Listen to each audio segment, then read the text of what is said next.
ఇక నంద్యాల జిల్లా ఆత్మకూరు పట్టణంలోని వెంకటేశ్వర స్వామి దేవాలయంలో రథసప్తమి వేడుకలు అంగరంగ వైభవంగా జరిగాయి. శ్రీశైలం దేవస్థానం మాజీ trust board chairman, Atmakur Sri Venkateswara Swamy ఆలయ కమిటీ అధ్యక్షులు వంగాల శివరామరెడ్డి ఆధ్వర్యంలో రథోత్సవాన్ని ప్రారంభించారు. వెంకటేశ్వర స్వామి ఆలయం నుంచి గౌడ్ సెంటర్ వరకు రథోత్సవాన్ని నిర్వహించారు. ఈ కార్యక్రమంలో కాకనూరు శారదా జ్ఞాన పీఠాధిపతి శివయోగేంద్రనాథ సరస్వతి స్వామి, ఆత్మకూరు రెవెన్యూ డివిజనల్ అధికారి Nagajyothi, Atmakur sub divisional DSP Ramanjaneyulu, CA Maheshwar Reddy పాల్గొన్నారు. సూర్యభగవాని భక్తి శ్రద్ధలతో ప్రార్థించుకుంటే కోరిన కోరికలు నెరవేరుతాయని పురాణ ఇతిహాసాలు సెలవిస్తున్నాయని శివయోగేంద్ర సరస్వతి స్వామి తెలిపారు.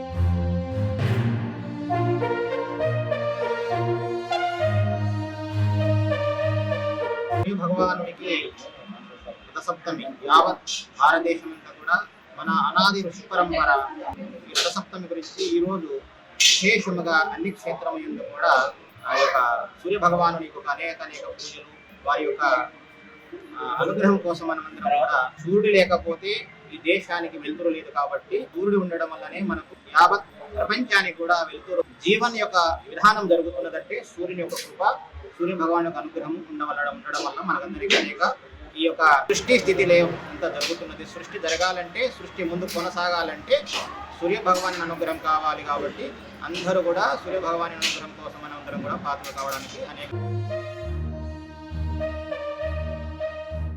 Please subscribe to YK TV Network. Please subscribe to YK TV. Please watch YK News. Don't forget to subscribe YK News channel.